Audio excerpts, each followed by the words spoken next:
Novamente, saúdo a todos que estão presentes, todos que estão conosco, não é?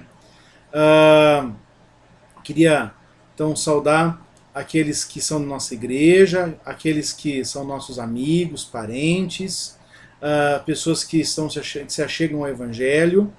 Então, esse é o nosso momento de estarmos em comunhão com a palavra de Deus. Eu gostaria que nós abríssemos nossas Bíblias em Apocalipse. Apocalipse, capítulo 2, do versículo 12 ao versículo 17. Apocalipse 2, de 12 a 17. Nós falaremos sobre a carta à igreja de Pérgamo. Não é? Então, esse é o primeiro ciclo do livro de Apocalipse. As 7 igrejas. Certo? São igrejas que possuem problemas que nós enfrentamos. Não é? Você vai perceber que as igrejas de Apocalipse, elas se organizam de uma forma lógica. Então, Éfeso, qual era o problema da igreja de Éfeso? A perda do primeiro amor. Era uma igreja que tinha uma alta teologia, mas não vivia a teologia que pregava. Né? Eles tinham uma boa teologia, uma boa doutrina, eles não se misturavam com doutrinas que o Senhor odiava, mas na hora de praticar, na hora de viver a teologia, porque a teologia tem que ser prática, eles pecavam nisso. Né? Eles, no decorrer da história deles, eles haviam perdido esse primeiro amor, esse desejo de viver a palavra de Deus, e não só de conhecê-la racionalmente. Né? Depois nós vimos a igreja de Esmirna, uma igreja pobre, não é? Uma igreja cheia de problemas, que sofre perseguição, que sofre blasfêmia, que sofre a perda dos bens deste mundo, mas é uma igreja rica aos olhos do Senhor, é uma igreja que o Senhor não dá nenhuma reivindicação, é uma igreja que passa isenta a mudanças, né? Ela e a igreja de Filadélfia, e é uma igreja que o Senhor vai dizer: ser fiel até a morte e eu lhe darei a coroa da vida. E hoje nós vamos falar sobre a igreja de Pérgamo. Né? Pérgamo. É da palavra Pérgamo que vem o termo pergaminho. Tá? Na igreja de Pérgamo é uma igreja que está se desviando do Evangelho. Então nós vamos falar nesse texto sobre 3 conselhos sobre não se desviar do Evangelho. Não é? É uma igreja muito fiel, é uma igreja que detém o nome do Senhor, apesar das circunstâncias que enfrenta, mas aos poucos ela está se desviando do Evangelho. Não é? Eu queria oferecer para você uma ilustração antes de ler o texto. Tá? Você já cozinhou sapo? Nem eu. Nunca me aventurei a essa experiência gastronômica. Né? E eu nem sei se é verdade que o sapo pode fazer isso. Mas dizem que se você colocar um sapo numa panela fervendo, ele logo vai pular. Porque sendo um réptil, né, sendo um anfíbio, né, ele respira pela pele. Né, além da respiração pulmonar, os anfíbios, como o sapo, eles também têm a respiração cutânea. Então a pele dele é muito sensível. Então se você jogar sal ou alguma substância química, como pinho-sol, algumas pessoas são cruéis a esse ponto, não é? O sapo ele sente uma dor muito grande. É como você derramar sal, pinho-sol, vinagre num machucado, na pele aberta, não é? É uma dor muito grande, não é verdade? Mas o sapo, né, assim como os demais anfíbios, até mesmo os répteis, eles têm uma capacidade de se habituar ao ambiente em que eles estão. Né? Então, dizem, não sei se é verdade, tá? Que se você colocar o sapo na panela e for aos poucos subindo a temperatura dessa panela, você cozinha esse sapo vivo. Né? Ele vai morrer ali, cozido, porque ele foi se habituando às temperaturas. Então, estava frio, ficou morno, ficou um pouquinho mais quente e ficou insuportável, mas ele estava já acostumado, não é? Você se lembra ali do peregrino, né, da história que nós contamos para as crianças esse final de semana, que ali na cidade da destruição, onde morava o peregrino, onde morava o cristão, todos tinham um fardo nas costas, né? Mas as pessoas não reparavam nisso. As pessoas não faziam ideia de que elas tinham um fardo nas costas. É como eu disse essa semana. Como você explica para um peixe que ele está molhado? Não é? Ele está, aquele é o habitat dele. Não é? É a maneira usual do peixe estar. Então, como você explica para um pecador que aquilo que ele faz acarreta a ira de Deus? Muitas vezes as pessoas praticam o pecado e elas o fazem porque elas estão habituadas àquilo. Todo mundo faz isso, eu gosto, ninguém reclama, não é contra a lei, não é? Então eu posso fazer, não é? Pois é, né, irmãos? É muito fácil, apesar da sua fidelidade ao Evangelho, você ir se desviando aos poucos, aos poucos. É muito fácil você perder o rumo do Evangelho aos poucos. Jerry Bridges, naquele livro Firmes, o livro que ele escreve em parceria com o John Piper, ele vai dizer que quando ele era oficial da Marinha americana, todos os dias, naquela época em que não existia um GPS, todos os dias o marinheiro tinha que pegar um sextante e localizar. O sextante é uma luneta que você posiciona numa estrela específica e ela tem um transferidor que ela vê os graus em que você está em relação àquela estrela que é um ponto fixo.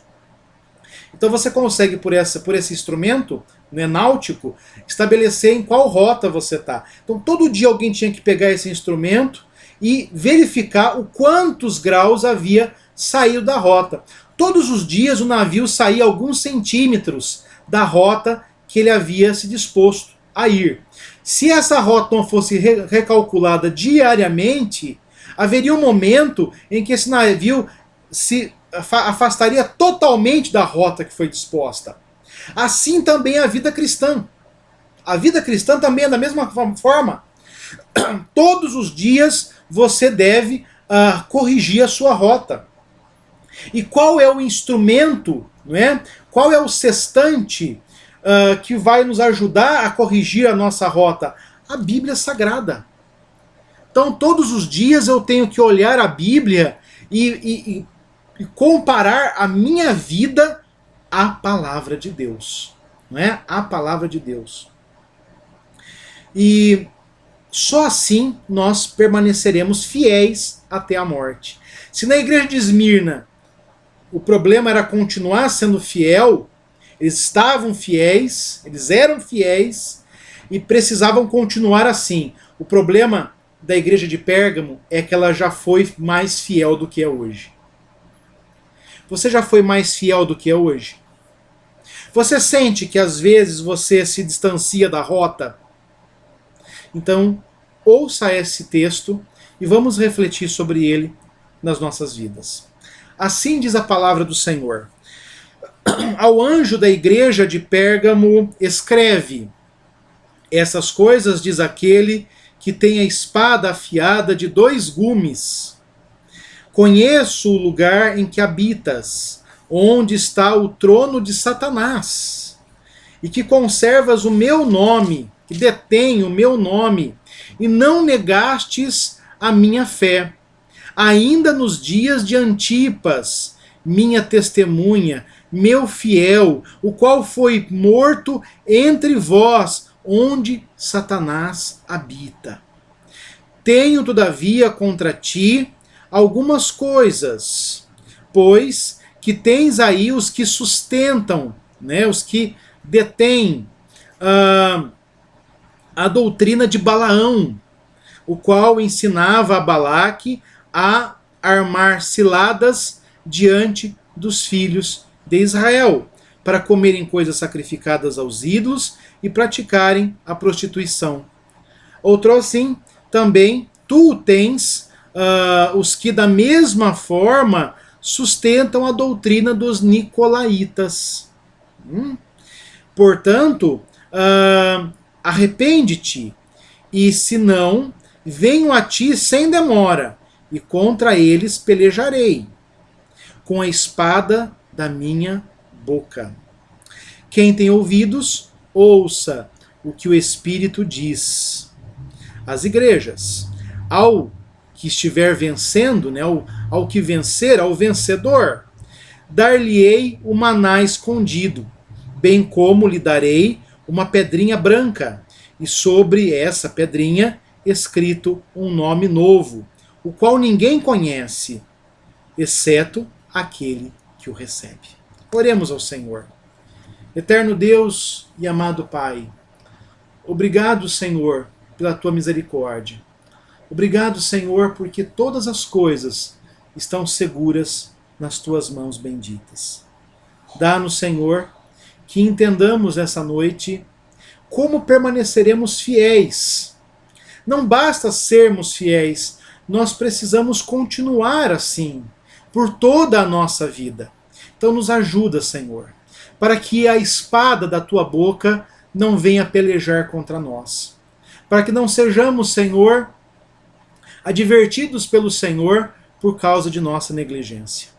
Nós também te pedimos, ilumina o nosso coração, para que essa palavra seja aplicada em nossos corações e somente assim, Senhor, poderemos obedecê-la, crer e praticar toda a tua doutrina. E nós te pedimos em nome de Jesus que as palavras dos meus lábios e o meditar do meu coração sejam agradáveis na tua presença, Senhor, rocha minha e redentor meu. Amém. Então, irmãos, nós temos aqui três pontos a observar para a nossa fidelidade. Então, como eu disse, a igreja de Pérgamo era sim uma igreja fiel, mas ela estava se desviando gradativamente do evangelho. E como ela estava fazendo isso? Não é? Como o cristão se desvia do evangelho? Essa é uma pergunta importante para as nossas vidas. Como o cristão se desvia do evangelho? Geralmente nas questões morais. Aceitando aos poucos desvios morais. Então, eu já não sou mais tão inflexível com alguns princípios, eu negocio alguns princípios, porque aonde já se viu, o mundo muda, a gente tem que mudar com ele. Eu me lembro de uma frase, né, que eu ouvia na minha adolescência, do meu amigo Alexandre Neves. E essa frase vinha até escrita nas camisas, né, nossa mocidade. Não ser um jovem para frente sem deixar Jesus para trás. Essa é uma frase emblemática, foi emblemática na minha vida, porque às vezes você quer ser uma pessoa para frente, e você é tão para frente, que você deixa Jesus para trás, né? Você deixa Jesus para trás. Porque você foi tão na frente, e você se embrenhou tanto, e você se misturou tanto com o mundo, e você assumiu tanto a agenda do mundo na sua vida, que você deixou Jesus lá atrás. Pérgamo era uma igreja que estava ficando muito para frente, e Jesus está ficando para trás. E assim como Jesus foi atrás dos discípulos de Emaús, Jesus agora está indo atrás dessa igreja. Está mostrando para essa igreja como ela deve se arrepender.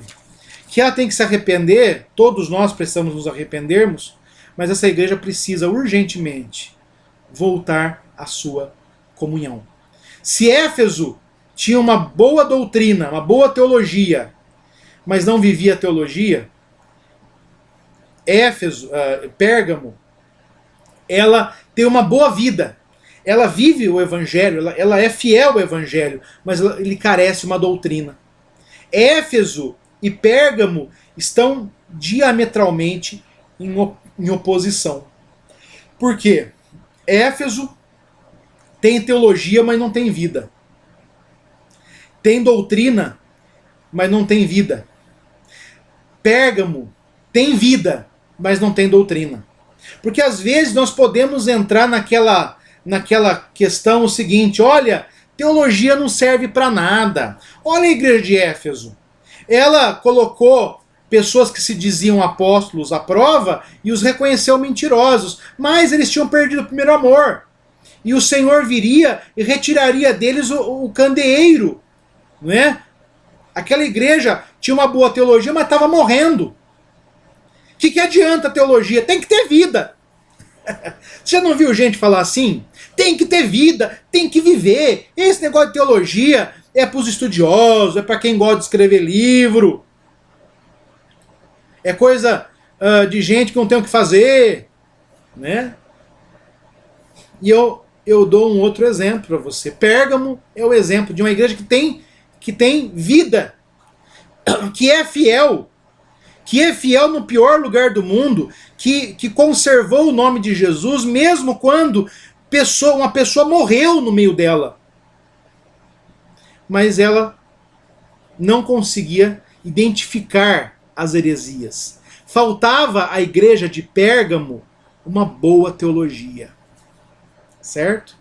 Então, eu gostaria de, nesse sermão, oferecer algumas questões para nós pensarmos sobre a nossa fidelidade, né?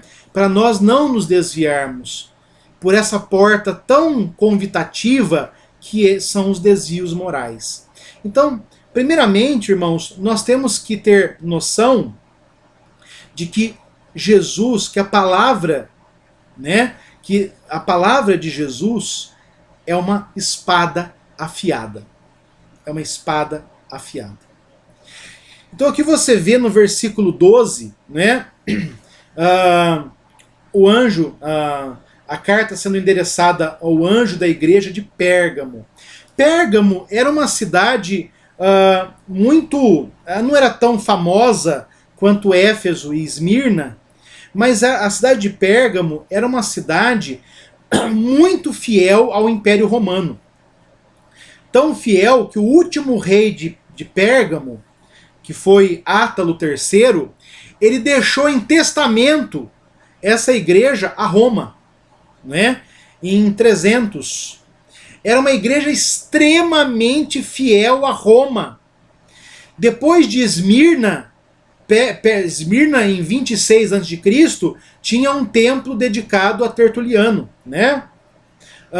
Em 26 a.C. tinha um templo dedicado ao imperador de Roma. Em 29 depois de Cristo, Pérgamo tem o mesmo direito. Ela também tem um templo dedicado ao imperador. E a adoração ao imperador em Pérgamo chegava a ser mais forte do que em Esmirna.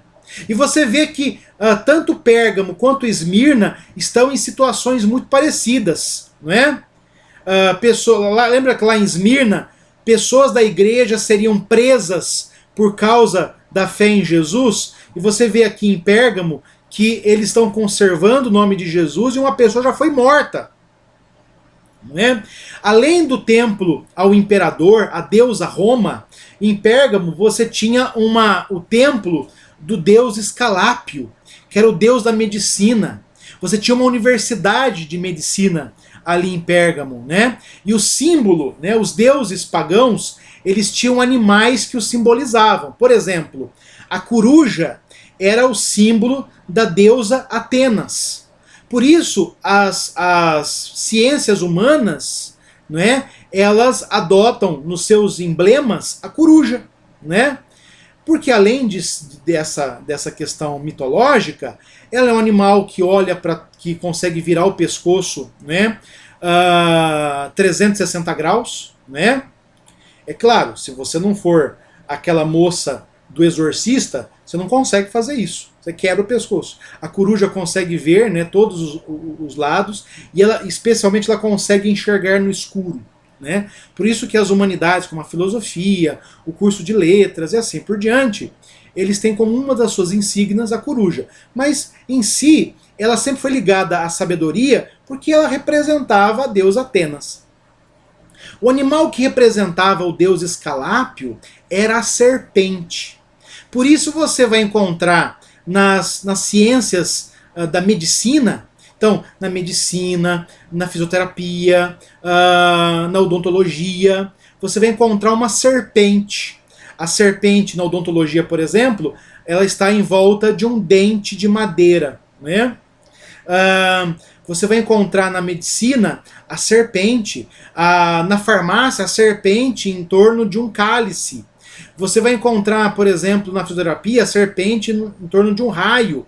Por que a serpente? Igual a coruja, a serpente era vista pelos antigos como um animal que se mudava, né? Como a serpente ela vai crescendo e quanto mais ela cresce, ela precisa de uma pele nova, a serpente, em um dado momento, ela troca de pele. Os antigos achavam que a serpente ela renascia, ela não morria. Quando ela estava ficando velha, enrugada, ela saía nova novamente, né? É o sonho de toda pessoa que procura cirurgia plástica, não é verdade? Mas a serpente, para o judeu e para os cristãos, ela estava ligada à serpente do paraíso, né? E a Bíblia vai dizer que aquela serpente era o próprio diabo, né?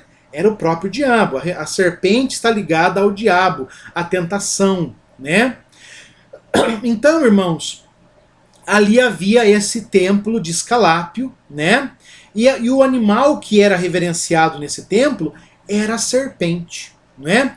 Outro fato também era que em Pérgamo morava o procônsul da Ásia Menor. Então, Roma, ela tinha sua sede em Pérgamo. Então, veja, eu queria que você entendesse isso. Porque você pode falar assim, mas pastor, por que o senhor está falando esse monte de coisa? Eu acho que não interessa isso para o sermão. Eu vou dizer para você por que interessa. Olha só o versículo, a continuação do versículo 12. Né? Essas coisas diz aquele que tem a espada afiada, tal. E aí vai dizer, desculpa, versículo 13. Conheço o lugar em que habitas. Ou seja, e que lugar que era esse? Jesus vai dizer aqui, né? Onde está o trono de Satanás. Então algumas pessoas vão dizer que o trono de Satanás era por causa do templo de Escalápio, por causa da serpente. Outros vão dizer que o trono de Satanás era o próprio templo que reverenciava Augusto César. Outros vão dizer que o templo, que a habitação de Satanás ali, não é? Era a própria presença do procônsul de Roma. Eu diria que todos esses elementos somados, eles estão mostrando isso. Que a igreja cristã de Pérgamo era uma igreja que morava em um lugar com diversas situações contrárias ao evangelho. Certo? Então era uma igreja que morava num lugar que não era receptivo ao evangelho, muito pelo contrário. Ali habitava o próprio Satanás. Ou seja, as coisas que agradam a Satanás eram feitas em Pérgamo de forma habitual, corriqueira, faziam parte da cultura dos irmãos de Pérgamo. Não é? Era uma cidade que não só mundanizada, mas era uma cidade com uma forte presença de Roma. E você pode dizer assim, mas que isso tem a ver? Tem muito a ver, porque você continua o versículo 13, e eu estou começando pelo 13 para depois chegar no 12, tá, gente? Calma aí. Aqui ele diz o seguinte, apesar de você morar no lugar onde habita Satanás, vocês conservaram. O verbo aqui, o verbo katokel, ele que significa conservar, deter, segurar com força. O mesmo verbo que Jesus usa para falar que ele detinha as estrelas, as 7 estrelas na sua mão, que eram os 7 anjos, ou seja, os 7 pastores das igrejas, é o mesmo verbo que Jesus usa aqui para falar que eles detiveram, eles conservaram o nome dele. Né? E ele vai dar um agravante. Eles fizeram isso, né, e não negaram a fé, mesmo nos dias de Antipas. Antipas é um membro da igreja Nós não temos muitas informações de Antipas, mas Antipas foi um membro da igreja que provavelmente se recusou a prestar culto a César. Nessa época, durante a perseguição de Domiciano, em 95 depois de Cristo, era muito comum fazer isso, né? A pessoa era os cristãos, quando descobertos, eles eram levados a cultuar Roma. Se ele cultuasse César, ele preservaria a vida dele. Se ele não cultuasse César, ele seria morto. Provavelmente é isso que aconteceu com Antipas. Ele se negou a cultuar César, o imperador de Roma. E isso era considerado, para os romanos, um crime de alta traição, punido com a morte. Então você imagine que alguém chegue hoje na sua igreja e fale assim: olha, se vocês quiserem ser cristãos, vocês podem, mas vocês vão ter que adotar uma prática idólatra, que o nosso país passou a adotar a partir de agora. Que vocês vão ter que adorar o presidente, né? Não que o presidente queira isso, né? Mas vamos supor que você vai ter que adorar uma figura, né, política. Há políticos que requerem adoradores, né?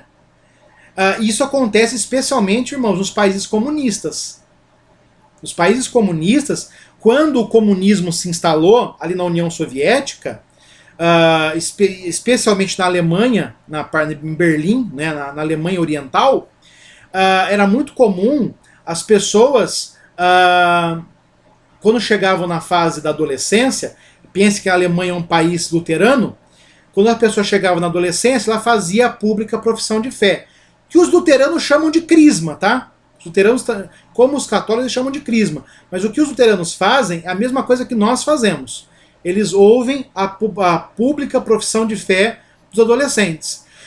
O Estado comunista criou o mesmo rito no Estado. Então, ele jurava fidelidade ao comunismo. Também, quando a pessoa morria na União Soviética, ao invés de ter lá um pastor fazendo o culto fúnebre, vinha uma pessoa do Estado para falar algumas palavras em nome da nação, aquela pessoa que estava morta. Então, se você for, por exemplo, a Coreia Comunista vê o seu ditador como um deus. Porque eles vão dizer o seguinte: olha, é dele que provê o meu sustento, a minha segurança, as coisas que eu tenho, o país que eu moro. Então eles adoram o seu ditador como um deus. Imagine hoje alguém na Coreia Comunista cristão. Ele está na mesma situação do cristão de Pérgamo. Ele não quer adorar o imperador. Ele não quer adorar o ditador. Ele não quer adorar César. Mas se ele não faz isso, ele vai ser morto. E aí? O que você faz? Antes de julgar os cristãos de Pérgamo, eu queria que você me respondesse aí, no seu íntimo. O que você faz? Né? O que você faria? Essa é a pergunta. Esses irmãos aqui, apesar de um membro da igreja ser morto, eles continuaram conservando o nome de Jesus e continuaram sendo fiéis. Então eles moravam num lugar que não era propício, eles viram uma pessoa morrer na igreja por causa da fé, e eles mesmo assim se mantiveram fiéis ao nome de Jesus. Ô glória! Igreja firme essa, né? Pois é, irmãos. Né? É uma igreja que tem esse histórico, mas eles estão se desviando aos pouquinhos. Então Jesus ele começa a apresentar essa igreja como? Olha só, volta para o versículo 12. Olha só. Jesus vai dizer que ele é aquele que tem a espada afiada de dois gumes, que ele tem a boca dele sai a espada afiada de dois gumes. Essa imagem já foi utilizada anteriormente, né, por Jesus ali no final do capítulo 1, quando ele vai dizer ali, não é, que ele tem as chaves da morte, não é? Que ele tem a espada afiada, não é? Então, lá no final do capítulo 1, veja só, a partir do capítulo, versículo 14, a sua cabeça e cabelos eram brancos como a alva lã, como a neve, os olhos como chamas de fogo, os pés semelhantes ao bronze polido, como que refinado numa fornalha, a voz como voz de muitas águas, tinha na mão direita 7 estrelas, e da boca saía uma espada afiada de 2 gumes. A palavra espada aqui é a mesma palavra espada usada à igreja de Pérgamo, que é a palavra ronfaia. Ronfaia era a espada grande, a espada de guerra, e a espada de 2 gumes. Você já viu essa espada? Quando você passa na frente de um fórum, você vai ver essa espada e sobre ela há uma balança. Porque as leis do nosso país, nós seguimos o método romano de leis, não é? Nós seguimos a forma jurídica de Roma. Os romanos eram famosos pelas leis romanas, não é? Então, qual era a imagem da justiça romana? A espada de 2 gumes. E Jesus vai dizer que a justiça não vem dos homens. O que Jesus quer dizer a essa igreja aqui é o seguinte: olha, a verdadeira justiça, a verdadeira lei não vem dos homens, não vem de Roma. Por maior que Roma seja, por mais forte que Roma seja, mesmo que Roma seja os pés de ferro que pisam, esmiuçam por tudo onde passa, essa Roma, ela não é maior do que Cristo. Você se lembra de Daniel, né? Que quando Daniel vê a estátua e ele vai identificar ali a cabeça de ouro, a Babilônia, o peito, né, de prata, que era o Império Medo-Persa, o ventre e as coxas de bronze, representando o Império Greco-Macedônico, e os pés em parte de barro e em parte de ferro, representando Roma. Mas o que acontece com essa estátua? Há uma pedra, uma rocha que foi cortada não por mãos humanas, e quando essa rocha passa por essa estátua, ela esmiuça essa estátua até que nada mais exista. Quem é essa rocha? Jesus. Jesus. Porque essa rocha, ela começa a crescer e tomar toda a terra. Então, meus irmãos, Roma, se você for ao profeta Daniel, ela é esse império que em parte é de barro, por causa da sua moralidade. Roma era muito frouxa com os padrões morais, e em parte de ferro, por causa do seu poder militar. Mas Jesus está dizendo a Pérgamo e a nós: não importa a força do mundo. Não importa a força do mundo.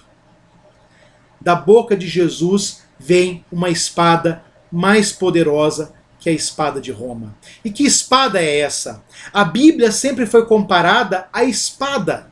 Quando você olha ali para Paulo em Efésios 6, você vai ver que Paulo vai dizer que a nossa espada é a palavra. Então, Jesus, da boca dele sai essa espada. E aqueles que estiverem em Cristo serão defendidos por essa espada.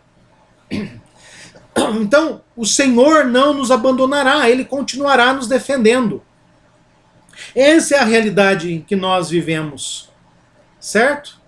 Então, primeira coisa que nós temos que pensar, para não nos desviarmos do Evangelho, é de quem vem a nossa defesa. A nossa defesa vem do Senhor. Se você começar a se misturar com o mundo, você vai se distanciar desse lugar seguro que é Jesus. Segundo ponto que nós vemos nesse texto, irmãos, é que aqui Jesus vai mostrar, como ele faz em todas as igrejas, que ele conhece a intimidade dessa igreja. Assim como ele conhece os pontos positivos, Jesus conhece os pontos negativos. Então Jesus, ele vai reconhecer, não é? E vai pintar com tintas fortes a fidelidade de Pérgamo, não é? mas agora ele vai mostrar as debilidades. Se nós pudéssemos pegar a teologia de Éfeso e a fidelidade de Pérgamo, nós teríamos uma igreja fiel, uma igreja que não teria restrições. Esmirna, não é, tem essas duas realidades. Não é? Ela não se mistura com o mundo como Pérgamo e não e vive a teologia que prega, não é, como Éfeso deveria viver. Então, irmãos, aqui Jesus vai mostrar que há três coisas complicadas nessa duas coisas complicadas nessa igreja, certo? E aqui há uma coisa interessante. Nesse texto, o verbo kratel ele vai ser usado 3 vezes. Eles conservam meu nome, certo? Mas eles também conservam outras coisas, né? Então não é toda a igreja que está se desviando, mas é uma parcela considerável da igreja. Veja aqui, meus irmãos, aqui na continuação, no versículo 14. Tenho, todavia, contra ti algumas coisas. Na verdade, 2. Primeiro, veja só. Tens aí os que sustentam. Aqui é o mesmo verbo. Ou seja, o mesmo verbo que Jesus usou para falar que a igreja conservava, sustentava o nome dele, é o mesmo verbo que é usado no grego para falar que algumas pessoas sustentavam outra coisa. E o que? A doutrina de Balaão. Lembra, irmãos, quando a gente tem um texto do Antigo Testamento citado no Novo, a gente tem que ir lá no Antigo Testamento, certo? Quem foi Balaão? Ele vai dizer aqui, não é? Balaão ensinava Balaque a armar ciladas diante dos filhos de Israel. Que ciladas eram essas? 2, não é? A comer a comida sacrificada, não é? E a praticar a prostituição. Então, se você for lá ao livro de Números 22, você verá essa realidade. Então, vamos lá rapidamente a Números, para nós conhecermos esse Balaão, né? Porque senão a gente fica falando de coisas que nós não vimos no Antigo Testamento, a gente perde a referência, né? Então, vamos lá. Números 22, você tem Israel saindo do Egito. Israel já saiu do Egito, já subjugou 2 povos, 2 reis poderosos, Og, rei de Bazã, né? Seom e Og. E agora eles vão passar no meio, eles querem passar no meio de Moabe. E eles pedem a Balaque para passar no meio da cidade. Eles não vão se distanciar nem para a direita nem para a esquerda. O que eles tomarem da cidade, eles estão dispostos a pagar.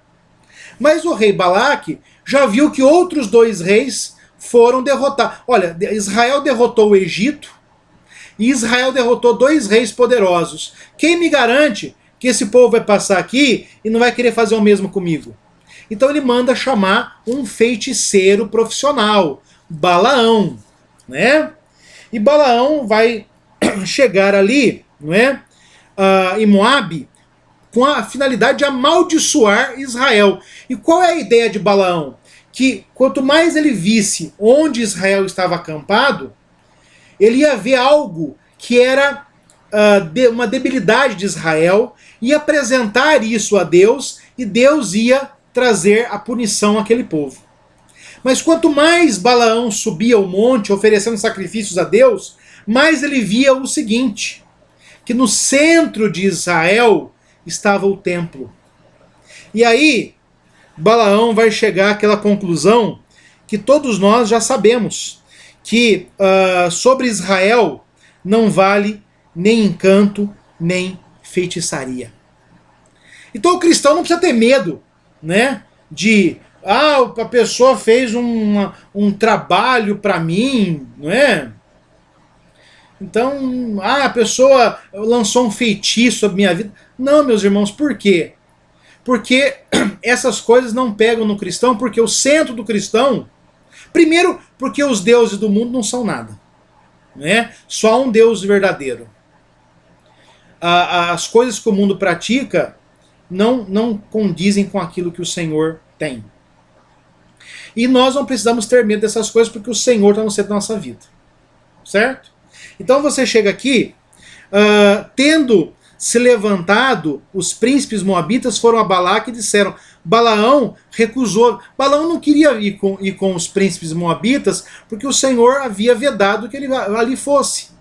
Mas Balaão vai insistindo e o Senhor permite que Balaão vá, mas ao invés de conseguir amaldiçoar Israel, Balaão, que é um homem ímpio, ele passa a abençoar Israel, porque ele não vê nada, né, que desabonasse Israel. Então, qual é a iniciativa de Balaão? Não dá para amaldiçoar Israel, porque o Senhor está no centro de Israel. Então ele ensinou Balaque a fazer o seguinte, olha o capítulo 25. Habitando Israel em Sitim, começou o povo a prostituir-se com as filhas dos moabitas. Essas convidaram o povo aos sacrifícios dos seus deuses, e o povo comeu e inclinou-se aos deuses delas. Juntando-se Israel a Baal Peor, a ira do Senhor se acendeu contra Israel. Essa foi a artimanha de Balaão. Balaão vai dizer a Balaque que a única maneira de trazer a ira de Deus sobre Israel não era com sacrifícios, era fazer esse povo pecar. Então o que Balaque faz? Manda as mulheres moabitas ali para o arraial de Israel, elas começam a andar por ali, os israelitas começam a ver que elas são formosas, se unem a elas, e logo eles estão cultuando com elas. Por quê? Os cultos pagãos eram também grandes banquetes. Assim também era ali em Pérgamo.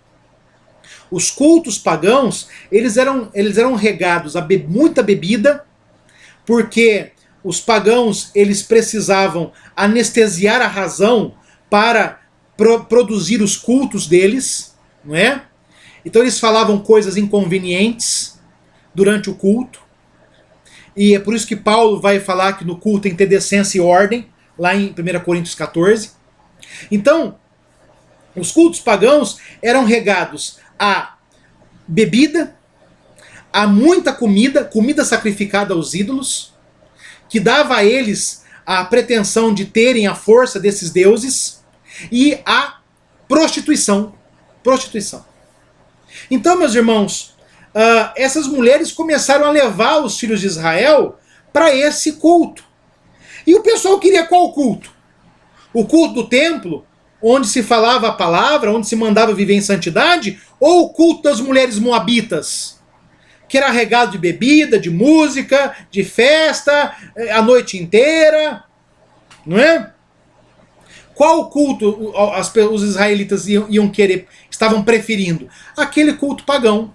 Aí você pode falar assim, mas eu não. Eu sou fiel.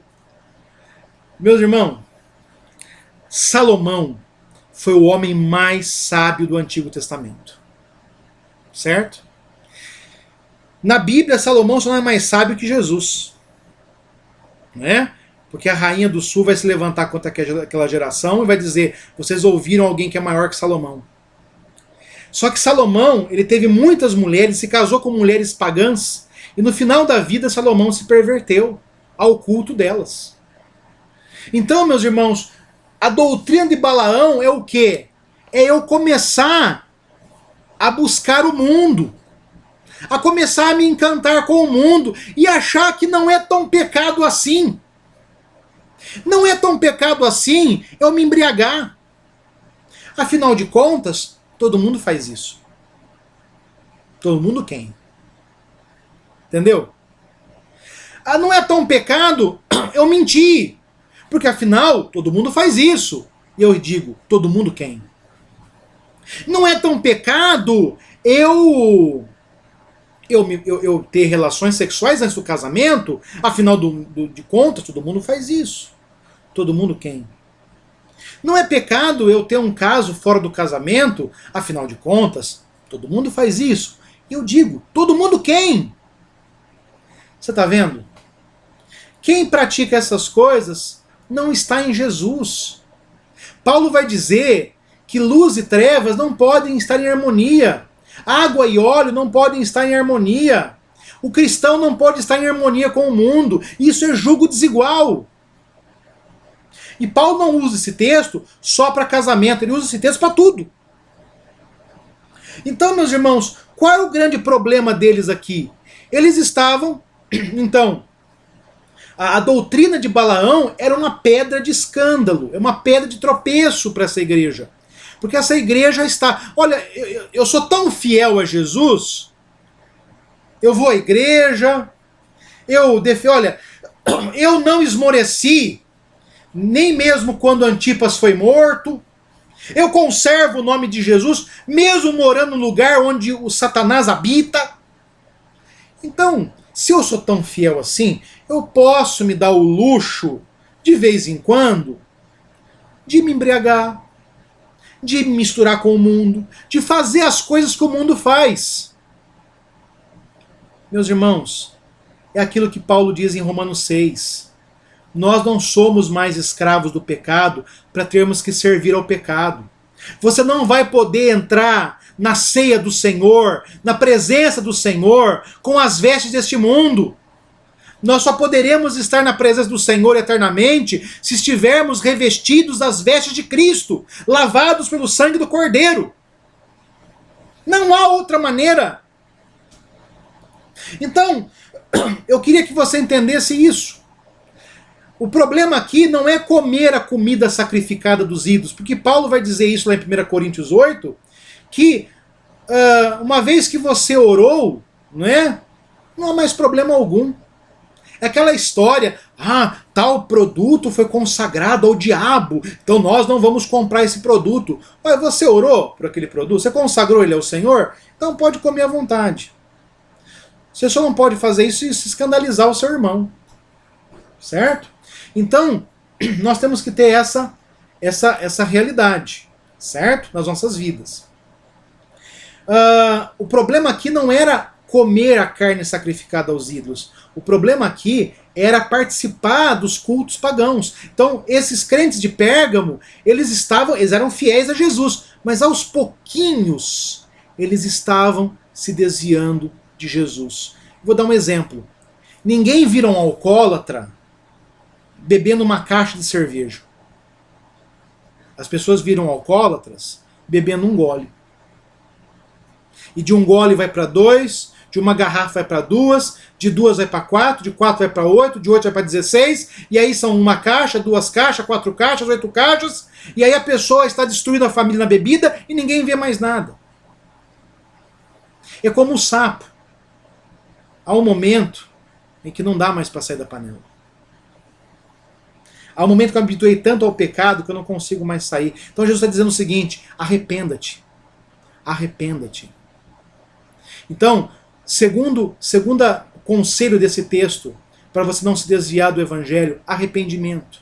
E o arrependimento aqui, apesar de Jesus pedir para 5 igrejas se arrependerem, o arrependimento, ele é uma graça de Deus, ele é uma ação do Espírito Santo na nossa vida, mas ele é personalizado.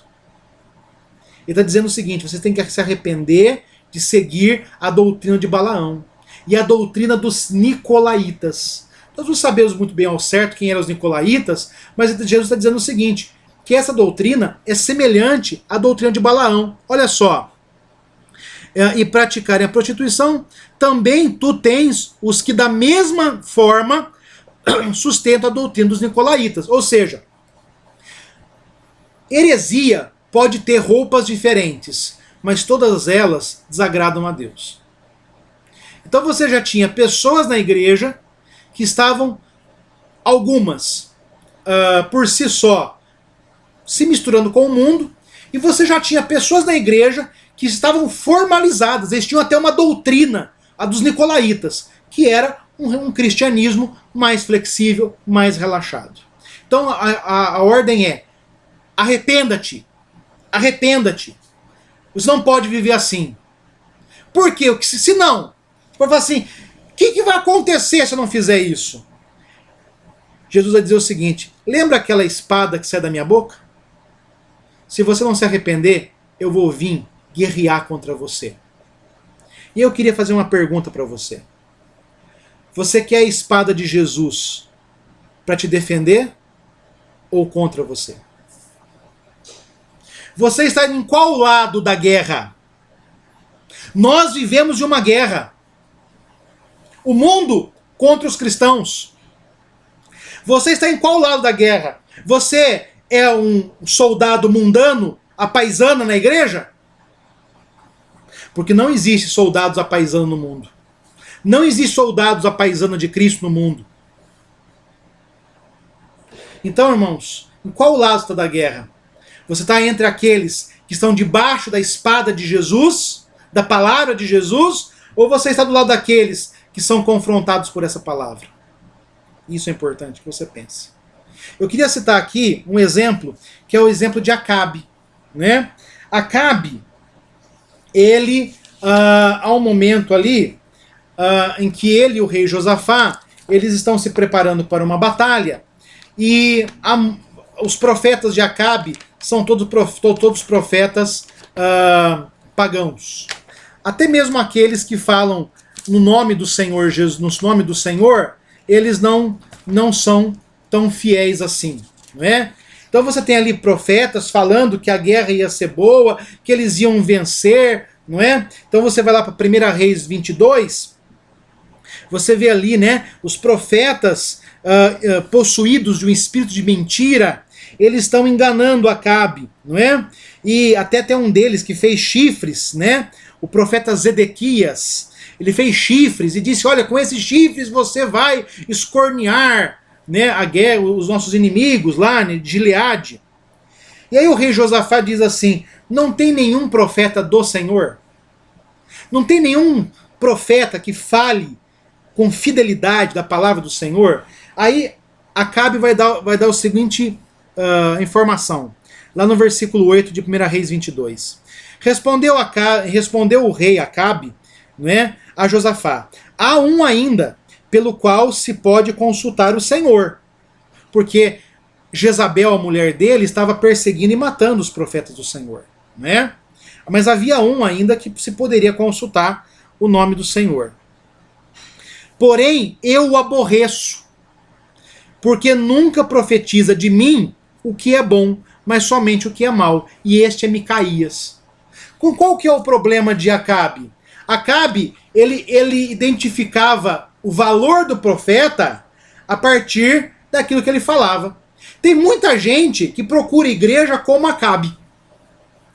Tem muito crente hoje aí, ou pessoas que se dizem crentes, que procuram igreja igual o Acabe procurava profeta. Acabe procurava quais profetas? Aqueles que falassem coisas boas para ele. Não é? Aquele que falava coisa ruim, eu não quero ver esse. Então, a igreja que fala que eu tenho que viver em santidade, que eu tenho que lutar contra o pecado, Deus me livra essa igreja. Eu quero aquela igreja que fala de que eu vou ser vitorioso, que eu vou ser próspero, que tudo vai dar certo, que eu não preciso mudar nada. Não é? Então é essa igreja que muitas pessoas procuram. Agora, meus irmãos, a Bíblia, ela vai estar contra você se você não estiver do lado de Jesus. Então Jesus está dizendo o seguinte: se você não se arrepender, a palavra, a espada que sai da minha boca, vai guerrear contra vocês. Ou seja, se você não viver segundo a palavra de Deus, a Bíblia vai estar sempre contra você. E isso gradativamente até você ir para o inferno. Esse é o problema. E aí o texto termina com uma promessa. Com a promessa. A promessa diz você ser aceito. Às vezes nós buscamos o pecado para sermos aceitos pelo mundo. Provavelmente muitas pessoas de Pérgamo estavam buscando o mundo para serem aceitas pelo mundo, para serem reconhecidas. Porque ser cristão é você estar sempre contra o mundo. Jesus vai dizer lá em João 17 que porque nós estamos nele, o mundo nos odeia. Não é? O mundo odeia o Jesus que está na sua vida. E quanto mais você for fiel a Jesus, quanto mais piedoso você for, mais perseguido pelo mundo você será. Então o mundo odeia você. Então a vida do cristão é uma vida de guerra, do início ao fim. Um soldado em guerra não pode relaxar. Um soldado em guerra está sempre acompanhado de sua arma. Lembra lá do Tropa de Elite? Né? Onde está o suporte da sua arma? Né? Um soldado em guerra está sempre alerta. Então, ser cristão é você não relaxar nunca. E o mundo, ele dá a promessa de você, olha, vem aqui, você vai relaxar, larga um pouco. Você pode estar no mundo e relaxar um pouquinho e ser menos cristão, mas um pouco mais descansado. Jesus está dizendo, irmãos, que quanto mais próximo do mundo você estiver, mais a Bíblia vai ser contra você.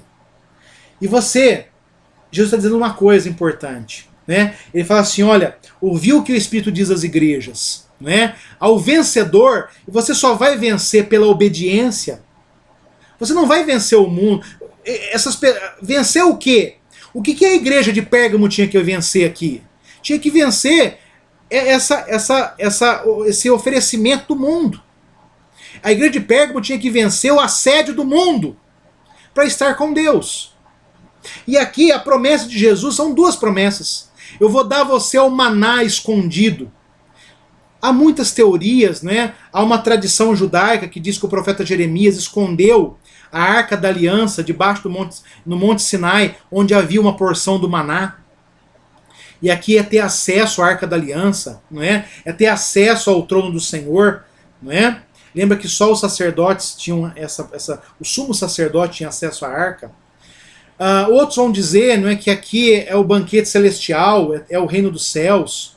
Mas eu gosto de pensar em João 6, que Jesus vai falar do maná, não é? Lá em João 6, a grande questão do João 6 é que ele multiplicou os pães e eles querem fazer Jesus rei. E Jesus vai dizer, eu sou o pão da vida. Não é? Aquele que crê em mim não terá fome. E os judeus vão falar assim, pera lá, o Senhor deu pão um dia, Moisés deu 40. E aí vai falar assim, olha, quem comeu do maná morreu, eu sou o pão da vida. Então qual é esse maná escondido? É o próprio Jesus, é o alimento que Jesus nos dá. Há um banquete no céu para quem está em Jesus, mas hoje nós já somos alimentados por Jesus, quer pela palavra, quer pela mesa da ceia. Não é? E aqui ele fala que você vai ganhar uma pedrinha branca, com um novo nome escrito nela. Havia muitas. A ideia de pedras brancas era muito usado em Israel. Se você viu aquele filme 300, você viu os gregos votando se eles iam ou não à guerra. As pedras pretas eram não, as pedras brancas eram sim. Quando um juiz determinava a inocência de alguém, ele dava uma pedra branca para o réu. E também as pedras brancas eram convites para festas e eventos. E ali vinha o seu nome gravado naquela pedra. Não é? Aqui ele diz, então, que eu prefiro entender que se Jesus está se oferecendo como pão da vida, essa pedra branca é acesso a esse banquete. E há um nome novo nessa pedra. Que nome é esse? É o nome cristão. Só nós sabemos o que é ser cristão. Só nós sabemos a dádiva e a honra de sermos chamados cristãos. Então Jesus está dizendo o seguinte, arrepende-te, larga este mundo. Esse mundo pode não aceitar e ele nunca te aceitará totalmente. Mas vem a mim, arrependa-te e você será aceito no meu banquete. Então, 3 conselhos que esse texto dá pra gente. Primeiro, saiba, Jesus é quem te protege com a palavra dele. Segundo, você precisa se arrepender da sua busca pelo mundo. Quem estiver no mundo estará contra Jesus e contra a sua palavra. Terceiro, em Jesus, se você estiver arrependido dos seus pecados, você será aceito e transformado à imagem do próprio Jesus por meio do Espírito Santo. Que Deus lhe dê a sua graça. E nós vamos terminar aqui orando. Eu vou orar, a Gabriela e a Liz também vão orar com a gente, tá certo? Então, Vamos. Então vem aqui. Começa a Gabriele orando. Ora. Tá bom, então eu começo orando. Eterno Deus e amado Pai, obrigado, Senhor, pela tua palavra, que é luz para os nossos passos. Nos ajuda, Senhor, a vivermos de tal maneira o teu evangelho para sermos achados fiéis. Senhor, permita, Senhor, que saibamos que o Senhor, pela tua palavra, nos protege. Não permita que estejamos entre aqueles que são infiéis e por isso, Senhor, estão no caminho errado da guerra, estão contra o Senhor. Não nos deixa, Senhor. Nos dá, Senhor, a certeza de que, arrependidos e transformados pelo Espírito Santo, vestindo as vestes lavadas pelo teu sangue, nós adentraremos na Jerusalém Celeste. Nós pedimos isso em nome de Jesus hoje e sempre. Amém. Obrigado pela nossa família, obrigado por tudo, Deus. Olha pelo papai, pela mamãe, pela Alice, por mim, pela saúde da minha família. Olha também pela minha saúde, pela saúde do papai, pela saúde da mamãe. Olha por tudo, Deus. Olha pelos médicos do Hospital do Câncer, olha pelas crianças que têm câncer, olha também pelos hospitais, olha pelos médicos, olha pela minha escola, pela igreja, em nome de Jesus, amém. Tchau. À volta. Agora, Alice. Obrigado pela nossa família, obrigado por tudo, Deus. Olha que a gente volta à igreja, à escola, como que a gente fazia todo dia. Olha pelo Hospital do Câncer, olha que a gente volta à escola e aí cresce. E a gente volta a passear, não sei se bem. Vamos ouvir então agora, irmãos, o hino 293, o Dia Glorioso. E depois eu vou impetrar a bênção e nós terminaremos nosso culto.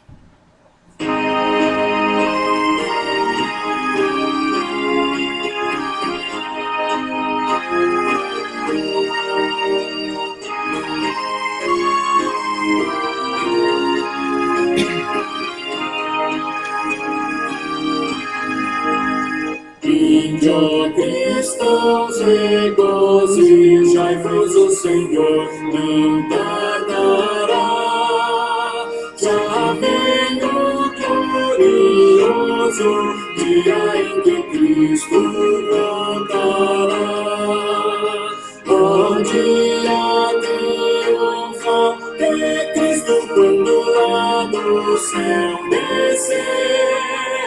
Todos juntos, jubilosos, vamos o Senhor a receber.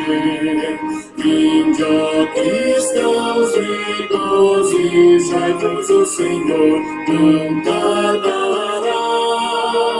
Já vem o glorioso dia em que Cristo voltará. Multidão inumerável sobre as nuvens, ele vem, e todos juntos entraremos com Jesus na glória além. Ó dia triunfal de Cristo quando lá do céu descer. Todos juntos, jubilosos, vamos o Senhor a receber. Vinde, ó cristãos, regozijai-vos, o Senhor não tardará. Já vem o glorioso dia em que Cristo voltará.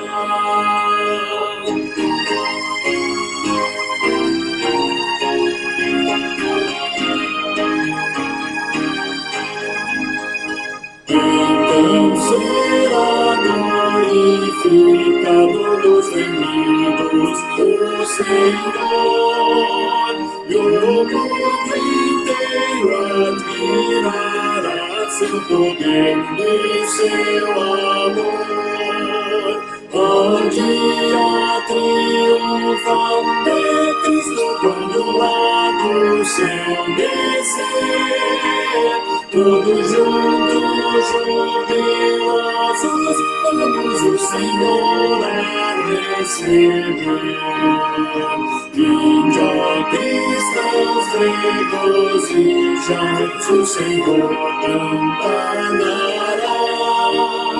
Já vem o glorioso dia em que Cristo voltará. Amém. Que a graça e a paz da parte de Deus, o Pai, o amor de Jesus Cristo, a força e a consolação do Espírito Santo recaiam sobre vós, Israel espiritual de Deus, hoje e por todo sempre. Amém. Deus abençoe